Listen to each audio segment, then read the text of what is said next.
Welcome to valuationpodcast.com, a podcast and video series about all things related to business and valuation. My name is Melissa Gragg, and I'm a financial mediator and business valuation expert in St. Louis, Missouri. In this episode, we're actually going to talk about current issues for business owners going through divorce in Georgia, but kind of advice for people around the country. And we're talking to Bob Boyd in Atlanta, Georgia today. How are you, Bob? Great. Thanks for having me with you. Yeah, so you've been on the podcast a couple other times, and we're always talking about divorce issues.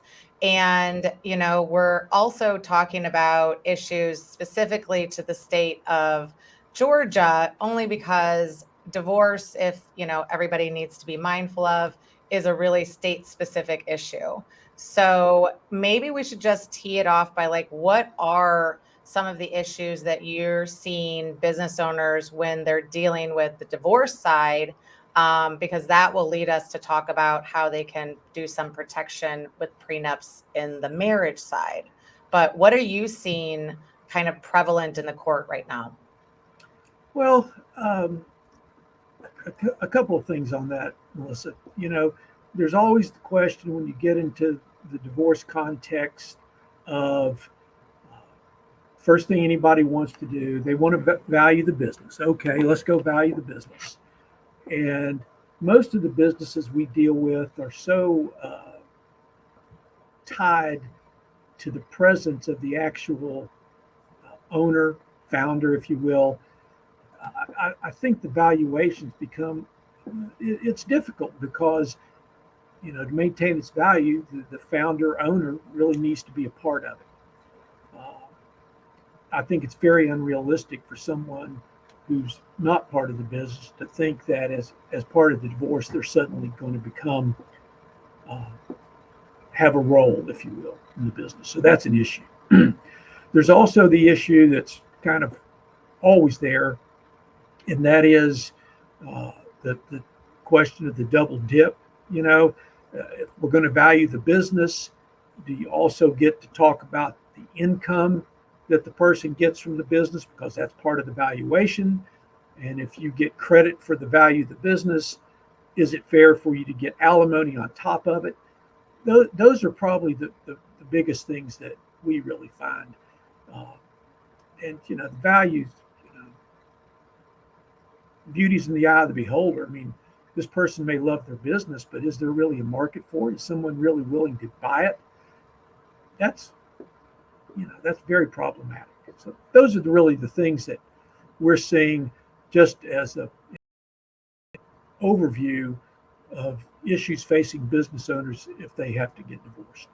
Well, and I think that you've cornered on, from a financial aspect, the two issues are it's an asset and it's an income producing asset, and the difference. And, it's sort of like a house. So you could own a house and it is worth something, but if you can rent it out, it's also cash flowing. And I think that when I've seen business owners lately in the divorce arena, it's really the problem that not only did you have an asset that needs to be divided, but it created all of the income to that family. And now we're figuring out how to split it in alimony or child support and things like that. So that's, really what you're seeing in the court. Is it still an income and an asset issue? Mm-hmm. And it's kind of the cart before the horse. Where do you even get started if you have those issues? Should you lawyer up immediately, or is it, some preparedness in this process, or what are your suggestions? Well, I think that I tell people all the time, folks who have businesses and have marital issues, they come in and just kind of want to brainstorm.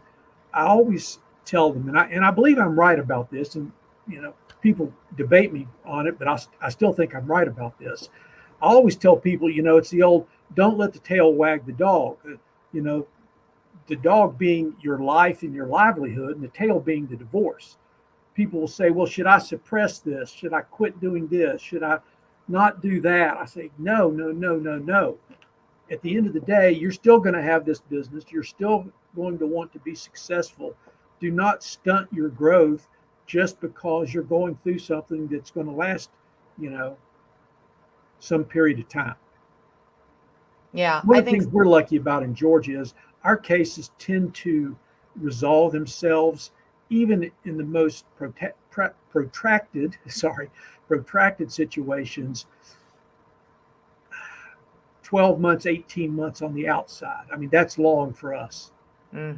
Well, and I think that you bring up a good point, because I think that business owners are trying to say, okay, maybe there's a good way to go about this. Maybe I can prove that it's not worth a lot, or, there's an angle at it. And the reality is, when you start to make changes in the business, we can see it in the financial picture.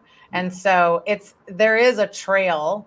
And, I think the hardest part is, a divorce is kind of like a second job. So it's, how do you stay undistracted from it Mhm. and kind of focus on the fact that you need to run the business That's right. and not worry about how you split it. But this could be a good reason to talk about prenups and postnups just in general. And for the Sure. most part, we see them be very beneficial to couples that maybe have businesses that are family businesses. We usually see a lot of estate planning that tries to protect the family wealth or the family business. But what about maybe a business you just started just prior to it's still kind of a baby business, and you're thinking about getting married? What do you have to consider about these? And is there a stigma around them? That, that's a really interesting thought, because if you look at kind of the big picture thing, when you get into a prenup where somebody, or both people for that matter, have accumulated some assets and now they want to get married, where they've had a presence in the business world, uh, been successful, uh, and now they want to get married. So what does that mean? Uh, and I think that's way different than the situation where the business is like a newborn and it would grow during the marriage. To me, that's much easier than when you already have someone who's been successful. Uh, and the age old argument that we always get into when we have that conversation with clients is, on the one hand, I don't know how this is going to go. I want to protect what I built. I should be able to protect what I built. And then on the other hand, you have someone asking the question, well, wait a minute. I thought we were married. I thought we're trying to build a life together. And whatever it looks like, I'm going to support you being successful. So why are you freezing me out? And so that's to me the hardest uh, element to try to deal with when we get into uh, negotiating a prenuptial agreement. Well, and I feel like that's a big limiting belief with people, that and I had the belief that in the past, if you talked about a prenup, that would be like the kiss of death for the marriage. And I think that in hindsight, maybe after doing 20 years of divorces, I think that actually the transparency of the discussion is really powerful. The setting the stage of, like, hey, here's the expectation that I have of this endeavor. Like, we liken a marriage to a partnership, or a company. You're coming together with this joint venture. And have you talked about anything? So there's some Mhm. benefit to the transparency of a prenup. But let's take the easier situation, when you have, a new business. Like, how do I can a prenup protect my new business? Or how, or do I care, because it's really not worth that much right now? So, is it that big of a deal? Well, before I'm going to answer that question, but I do want to say something about the word transparency. Yeah. Because I just met with a new client 2 days ago, and we had this conversation. And one thing that I strongly believe, and again, I'm not going to be convinced any different. People ask me all the time, what's the biggest cause of a divorce? And they expect me to say infidelity. I don't believe that. I find more often than not with a lot of the clients that we represent, one of the biggest causes of divorce are lack of financial transparency. And one thing a prenup does, in no uncertain terms, is that it, opens the curtains on what the finances are going to look like after these people get married. So to me, that's a great thing for the marriage. Yeah. And I think that, sometimes it will identify some issues, like you can't really look at the discussion as being bad. It's going to identify, those issues, or that you're not in alignment in certain areas. But it also could create a discussion that you actually put in writing. And you can call it a premarital agreement, you can call it a prenup, whatever you want to call it. It's kind of putting it together in writing what you agree going forward. And it is more proactive, but maybe in the past it just wasn't, but nowadays I think with everybody having gig economies, with everybody having like passive income coming in from different areas, having a clearer picture of what is mine and what we're putting into this marital pot. And being in finance, I have ideas of how, a marriage or money in a marriage could work better, but there is no right answer. It's more so, have you guys discussed on what Mhm. this looks like, That's right. right? That's right. Uh, I mean, I couldn't agree with you more. I just, uh, one thing that a prenup does very well is it makes sure people understand what things are going to look like after they get married from a financial perspective. And to me, that puts you so far ahead of a lot of couples without that understanding, who get married with no financial transparency. Um, so, yeah, and frankly, we're doing more um, prenups right now than we've ever done in our practice, and that's been true for the last 3 or 4 years. Yeah, that's what I wondered. I think the landscape has absolutely changed. And when I think about, when people come to us and want the language around a prenup and a business, you know, I try, like traditionally there's been a lot of, a handful of ways to look at it, and I don't think any of them are really great ways. Like you could say, okay, this new business is worth $1 now, and income coming off of it would be split equally, but at a minimum level of like it gets so complicated. How do you keep it simple, or are there simple strategies, or is it a case by case basis? Yeah.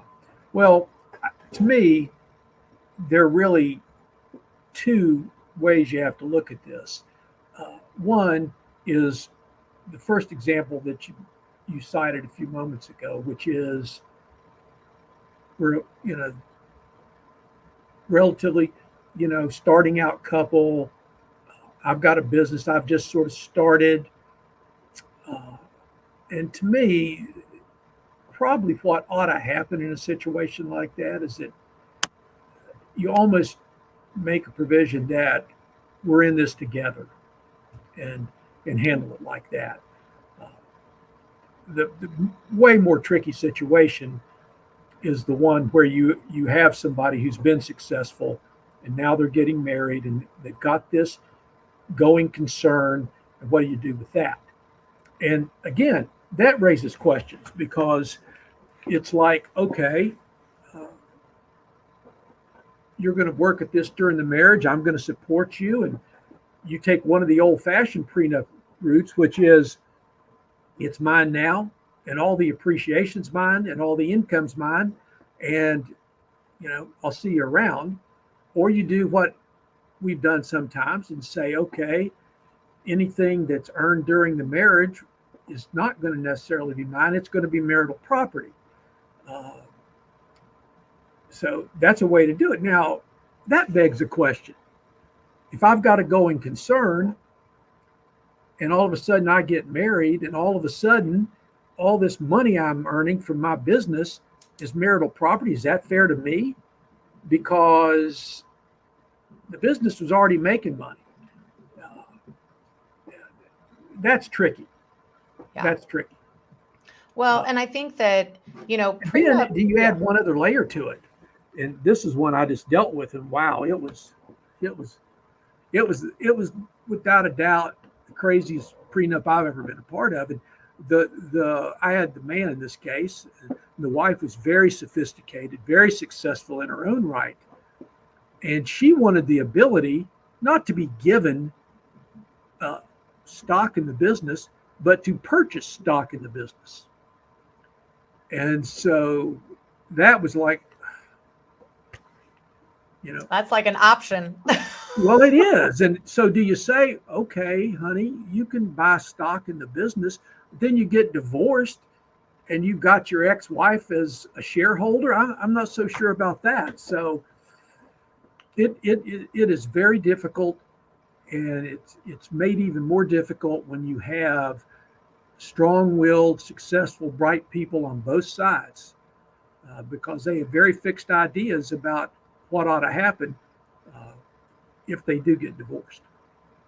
Well, and how to split it, like the example that you gave, okay, we'll split the income. Like I work in divorce. There's so many ways that I can pay myself a management fee to another separate company, and the states are protecting some of this, I would say, movement of money because some of it's getting complicated to follow. Mm-hmm. And, I don't think people understand that what could happen in divorce court, and it could be different state by state, jurisdiction by jurisdiction on a very complex issue. So you're really trying to get a handle on it before a judge has to figure it out or wade through the details. I don't think that people understand that it could really be a very difficult, like this is when the costs get into the hundreds of thousands of dollars in these divorces, is if you don't put some foresight into this. That's right.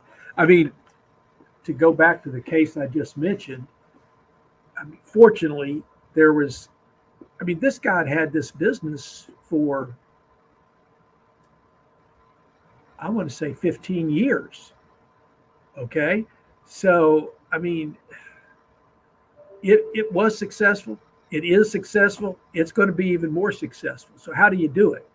Well, and she wanted to be part of that success and was willing to put up money to be part of that success. Well, we kind of took the coward's way out, the easy way out, whatever, and just, built in a payout structure in the event of a divorce. It just, kind of, you threw money at it, and Well, everybody was happy. I don't think that's the coward's way out, because we have a divorce court system that doesn't always comport with the IRS system. And it doesn't comport with, like what is a benefit to the couple in the future. Right. So realistically, a lot of what we do is run the scenario and say, okay, this is what would have happened if you could have bought in at that stage, and then it will calculate a value at that time. And here's the formula for it. There's ways to fudge the formula, but there's also ways to kind of prevent that from happening. And like you said, it's a calculation, not an exchange of actual ownership, but a push out of income in lieu of the ownership. And those are excellent ideas.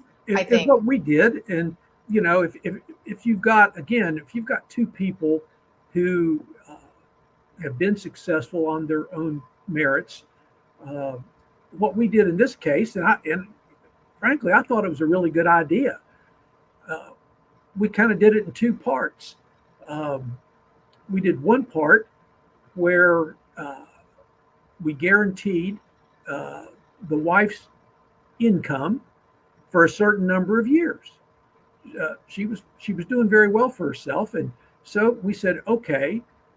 And the plan was that she was going to give up her career, and so he said, "I'm going to replace your whatever you're making. I'm going to pay you that, and I'm going to pay you that regardless of what we do." So, and that was phase one, and then we had another provision that in the event of divorce, she got paid certain amounts of money the longer she was in the marriage. So, and it was something everybody ended up being happy with. And the best part about it was very, very clean, which makes it exponentially easier to enforce it if there's ever a problem. Well, and that's where I think it's interesting, even with like the income, because I was thinking about this too. I was like, if you said each party up to 500,000 apiece, right? If you earned up to 500,000, you would have to contribute half of it to the marriage or something like that. Something to make sure that the bills get paid and everything gets paid if it's possible. And you're looking into the future. So you're saying if in the future we each make 500,000, we would put each 250 into this marital pot. Then anything after that you keep. So then it actually promotes both of you to make as much as you can, because just that threshold is going to go in each year, and everything else that you do, you can kind of use off into the sunset. So That's right. I think that there are ways, but you have to think outside the box, and you have to start considering like, what are your issues? Because I don't even think it's a divorce. Like in the prenups that you've been seeing, because you dealt with a really long one too, like, are you seeing like money is the only issue, or is it other things or animals or, other types of unique situations? Well, what you get if you're dealing with higher asset individuals, uh, money's one thing, but what happens is also a lifestyle gets developed. And sometimes the hardest part of the divorce and dealing with things in a prenup is what happens to the lifestyle, because that becomes to a lot of people, and easily so, the most important thing to them. I mean, you have the vacation home uh, in Palm Beach. You've got the vacation home in Telluride. Uh, things like that. You've got the beautiful home in the nicest part of town. That's not easy to give up, especially the longer you've been married. You get used to traveling on private uh, airlines. I mean, dealing with that, it makes doing these things very complicated. Well, and I don't know about you, but I see a lot of these divorces that could have, they could have $1 million. They could look like they have $1 million and have nothing, and they could have $100 million. And when you get into some of these situations, this is almost where you see the most financial coercive control, in that person who has all of the money, if you will, has also control of all the money. And when they get into this divorce situation, literally the one spouse is cut off. So they go from this lifestyle of, the rich and famous, if you will, to literally not being able to pay their bills. And it is almost a psychological, like, just chaos, that the other spouse is just continuing to go on lavish trips and Mm. spend with, paramours or significant others that they've already acquired. Like, how are you seeing the courts deal with this, if at all? Well, first, uh, if I'm representing the the spouse or the person with the money, the control, I tell them, if at all possible, we try to maintain the status quo, unless the other side starts doing something aberrational on the spending, because we don't want to end up in front of some judge who's going to look at your budget of spending of $110,000 a month and try to make something fair out of that. We don't want to do that. And I found that we've been very successful in keeping a divorce in the frame of mind that it ought to be, by trying to maintain the financial status quo. And that's especially true if it's a longer marriage, and even more true when children are involved. Yeah. But I mean, and I'm not trying to act like we're unique in doing that, because you certainly see the situations where somebody takes the strategy of cut them off and try to squeeze them, which is, I think, a horrible strategy. But more often than not, unfortunately, if they do end up in front of a judge, the non-moneyed spouse generally does not come out well. No. And I think that is also a consideration in a prenup, that, and I've seen some more recently where there are either, a fund in order to provide the outspouse, what we call the non-moneyed spouse, or the spouse that doesn't have control of the money, Right. provides them with some either monthly stipend or a sizable amount to fight the fight. But I've gone back to judges, and I've said to them, I was like, this is kind of forcing people to, negotiate under coercion. And I think it's really what people need to consider if you're in that space of marrying somebody, because that still is a thing of marrying somebody because of their assets.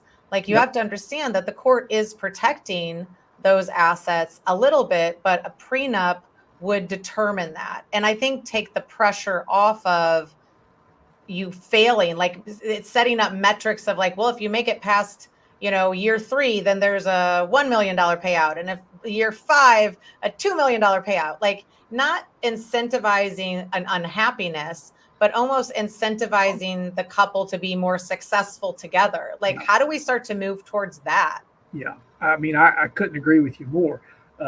One of the things that we've also started doing, when the financial wherewithal allows it, is, particularly if you've got someone who is wealthy and someone who does not have a lot, they're getting married. A lot of times what we'll do, like within 30 days of the marriage, is we'll set up an account and deposit money in it. Here's $500,000. It's yours. You do whatever you want with it, whenever you want with it. And just as a security, so that if the day ever came, you really couldn't be squeezed that hard. You would have something to fall back on. Now, another thing that I've seen happen is you negotiate this prenup, and you kind of get into a lifestyle, and people kind of figure things out. And then they come back and say, we're going to tweak this. Let's do a postnup and change 1, 2, and 3. And that's a good way to do things too. But again, you got to have transparency, as we talked about at the outset, to be able to do that. Well, and postnups are interesting because we've been working with a fair amount of individuals that, you reach a certain period, I guess. You've been married for 20, 30 years. You maybe want to get divorced, or you maybe want to just be friends, or you maybe just want to enjoy the assets, but do other things. There's a lot of hybrid kind of things happening. And we've seen a lot. And one of the things that happens in a divorce is you value the business, and then you value it over and over and over and over until you get divorced every, couple months. And so there's a lot of expenses, right? So in a postnup, we've seen maybe you talking about where you're at in the marriage, what you want the situation to change, kind of renegotiating, if you will, and putting them and valuing some things at that time, saying, we had this real estate, or we had this house, or, like, I really want this and I really want this, but they're not equal, but I don't want to fight about those things. It doesn't mean just making it equal, but that's one scenario. What are other ways that you're seeing? So we see the postnup as like, here's the new agreement, and then let's work on the marriage, or maybe stay married. I don't know if that's a great aspect of it, but it's situated for people who actually need that and have not decided to get divorced, but maybe they didn't know where the money was, right? Yeah. They were a little out of touch with reality. I see these postnups occur uh, in several scenarios. I can think of one that we did that I just sort of alluded to, that these were both people who were uh, later later in life, I guess. Later in life, all right. They both kind of had lives. They had grown children, all that, and they do a prenup, and it was fine. But then a few things change and get different ideas. And I think it was maybe, I want to say 3 years into the marriage, uh, they come around and say, "Hey, we want to do a postnup and change a few things." Okay, that's fine. And that happens. That's fine. And you can call it what you want. I've seen people call it an amended prenup. I mean, I don't think the label really matters, but it is what it is. It's kind of a renegotiation. I mean, the more common one that you see is somebody that's been married a while in the scenario that you described, where it looks like they're headed for a divorce, and then they decide, for whatever reason, maybe a divorce isn't such a good idea. Let's try to stay married, but I don't want to go through all this stuff again that we've gone through with the lawyers. I want to know what our deal is. And you go ahead and negotiate it. Now, one of the things that I've seen come out of that, that's a good thing to do. Now, in Georgia, you have to also remember, and I think this is true in most states, though, you can only provide for property division and alimony in either a prenup or a postnup. You can't make anything binding with respect to custodial rights or child support. But I mean, what we'll do is make provisions where, in the event of divorce, here's what gets divided. In the event of divorce, here's what you get in alimony. Now, you add a footnote to that, and it's pretty, it's not uncommon. Let me use a double negative and say it like that there's usually a reason as to why these people were looking at a divorce, and many times there may have been infidelity involved, and it's been common in our experience that there's a little penalty clause, if you will, that, yeah, okay, we're going to divide assets like this, and yes, you're going to pay me alimony like this, but right now you're going to transfer $1 million from our Merrill Lynch account into my sole name, and that's going to be my separate property. And that's a pretty common thing in our postnups these days. Well, and part of this is because I think that people don't understand that one of the things that are breaking up marriages the most is money. And it's because we didn't talk about it at the beginning. We have weird things around money. We spend different, we save different, we look at it different. Money has trauma, it has trust, it has all of these kind of issues, but it also means that what we're seeing is that people still want to get married. They still want to be married and get married a second time or third time. And so we're seeing even a population that is maybe increasing with premarital agreements. But do you see any demographic or age populations that's using these to really prevent some issues in the future. And it's not young people, in my opinion, but it's look, it is literally across all age groups and for different reasons. Um, Last week, I was talking to a guy that runs a family office, and I had represented his boss, if you will, in his divorce. And so now it's time for his kids want to get married. And so the head of the family office tells me that all the kids are beneficiaries of a trust. And I said, well, that's great.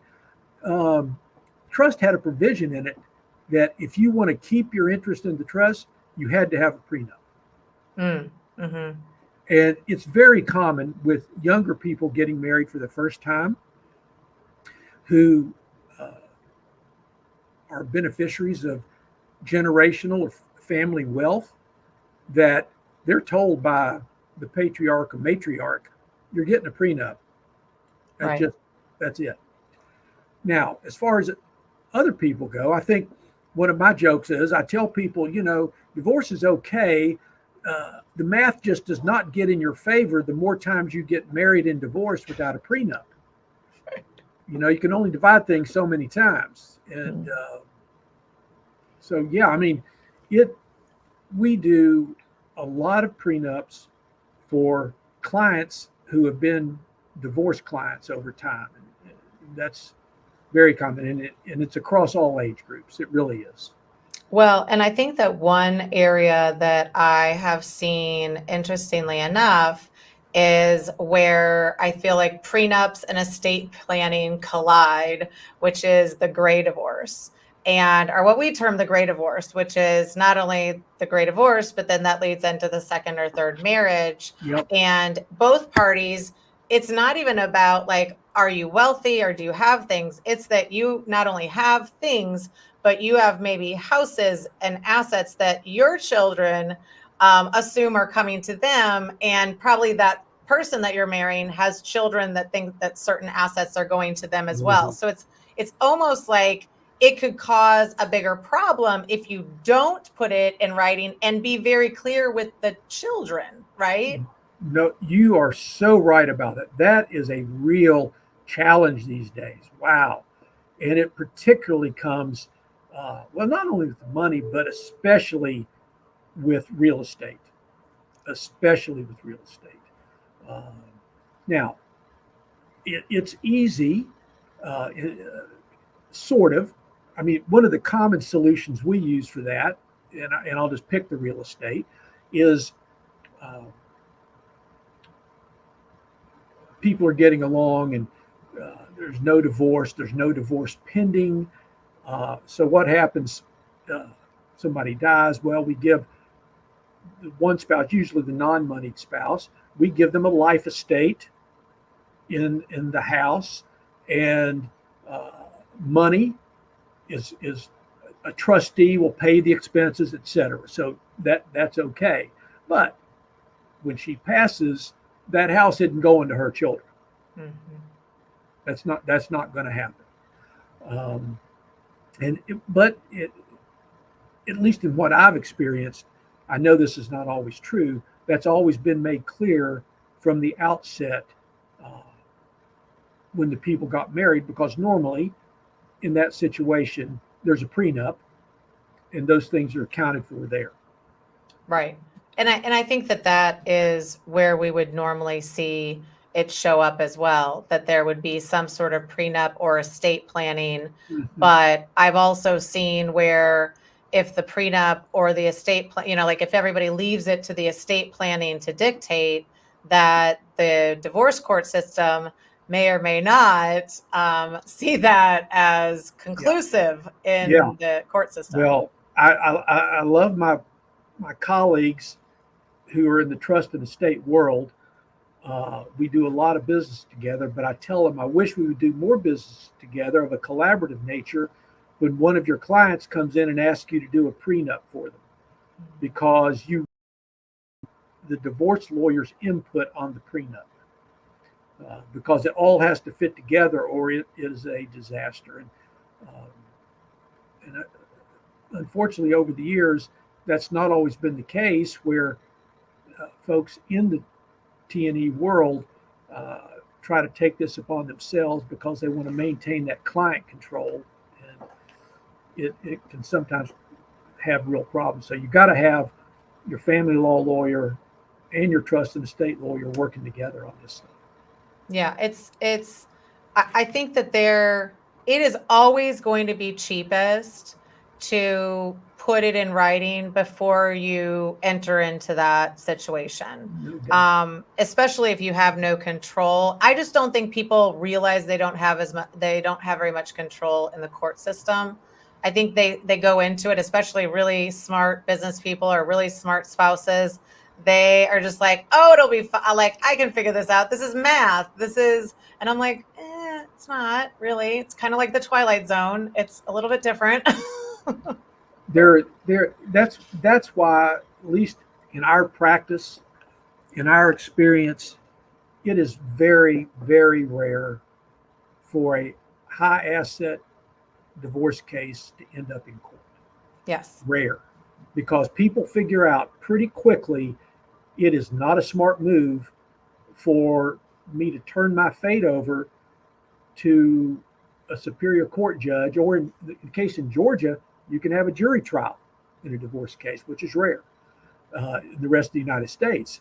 That just is not a good business plan. In fact, where you haven't been able to settle a case, what we're also finding is people are going to private arbitration rather than go into the court system. Yeah. I mean, anywhere. The other thing that people don't quite realize about the court system is that I can go online and pull up things on your case. Now, I can't always get to financial information, but I can also get to some financial information. So, and only have I seen cases locked down for because I've worked on the cases of judges getting divorced, of lawyers getting divorced, and of really famous people getting divorced. Yep. Those are the only times that I've gotten them, like the courts have locked down the information. But for hyper wealthy people, not always, So, and that's just fraught with disaster because, does somebody really want, if you're getting this huge settlement, do you really want that in the public eye of somebody seeing this? I mean, and it happens, and it's awful. And we make every effort possible in those kind of cases to do everything we can to get the court to seal those financial settlements so that doesn't happen. But that's an extra step, and it's up to the discretion of the judge. And sometimes they don't think they ought to keep that from the public, and it's tough. Right. And sometimes it's just coded with initials and it's not really hidden. So, No, it's like but I think a good ending question, or kind of to tie it up, would be people put together these prenups, postnups, premarital agreements, whatever you want to call them, right? Some sort of agreement. Hopefully you talk to a divorce attorney, and I think even a financial person to really get those terms right. Okay. Because there are a lot of wrong ways. There are very, very little ways to make it as clean as possible. So, like clean as possible is best. But we put this agreement together, and I should be able to just walk away and live happily. So I think another misnomer is, can you prevent that prenup from being contested in court in the future? Is it an ironclad prenup? I don't want to say it's a tricky question, but it's got layers to it. I used to have a colleague who said he'd never met a prenup that he couldn't challenge in court.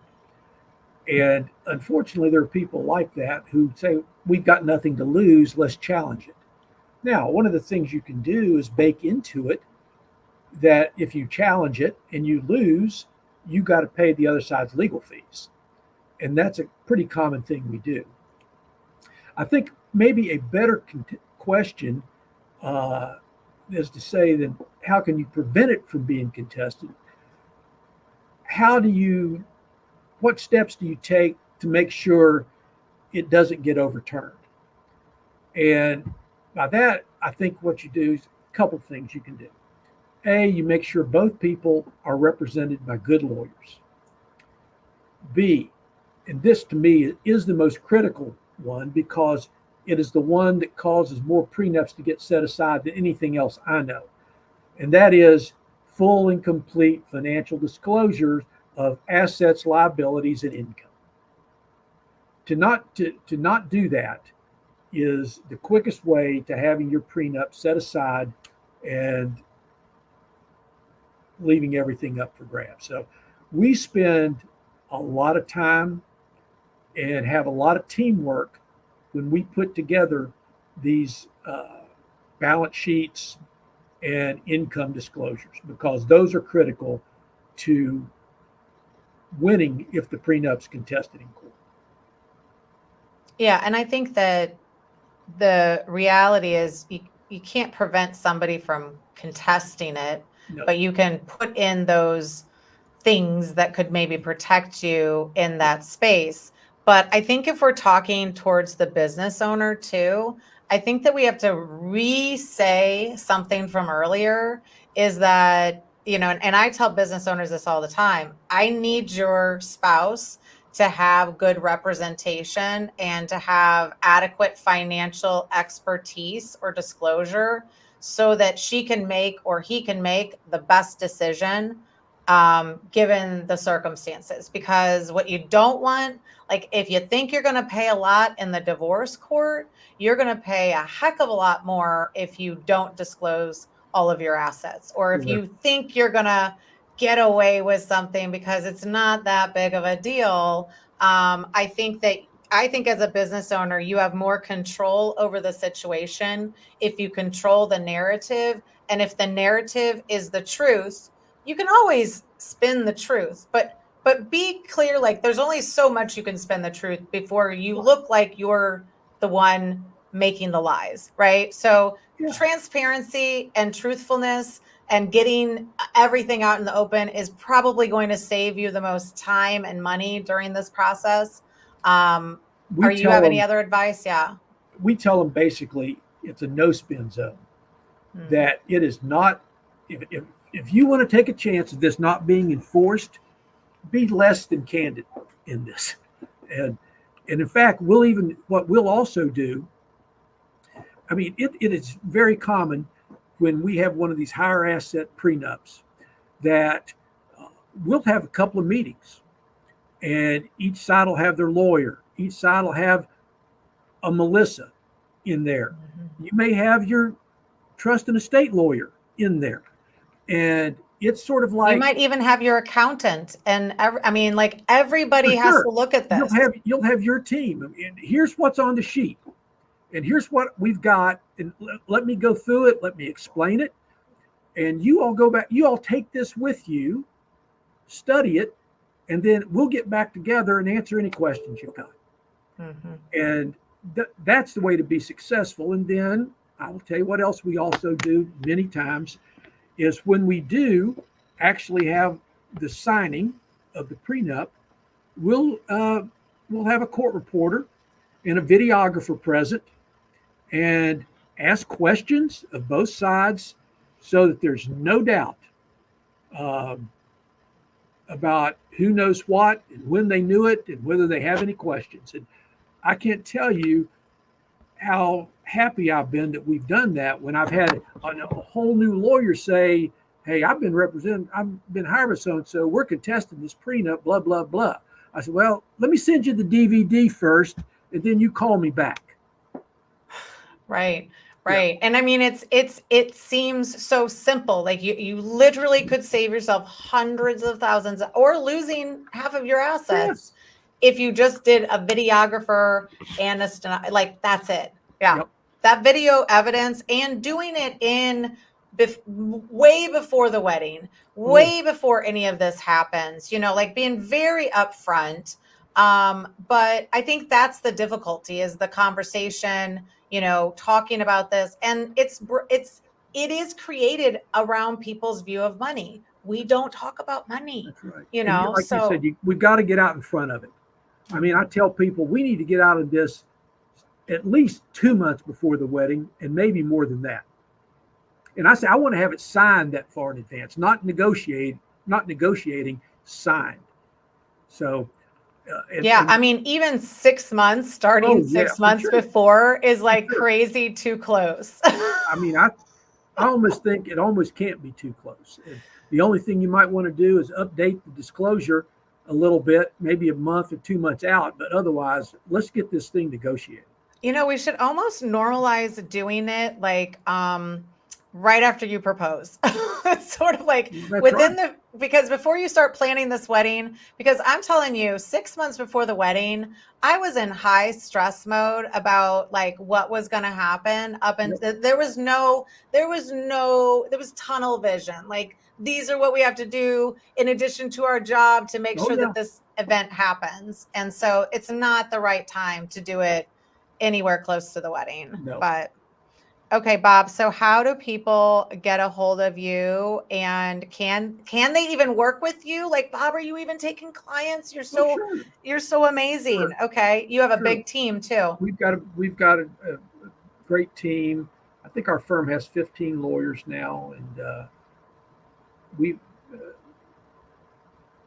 we are very fortunate to have a good space, and that's our website, and you can go on there and read about us. And I'm very proud of the firm we've built here. We've got a good team of people, really really skilled lawyers. And Georgia is an interesting having those jury trials, but again, I think it is helpful to at least get your legal advice from the state that you are operating in, and a prenup and postnup. You also have to consider it, because in the future you might not know where you live. So that's why you need to talk to an attorney Right. that can discuss some of those issues with you. But we appreciate you, Bob, and we'll probably have you on to talk about something else in the divorce world. But we hope to see you soon. Anytime. Well, it's always good to be with you.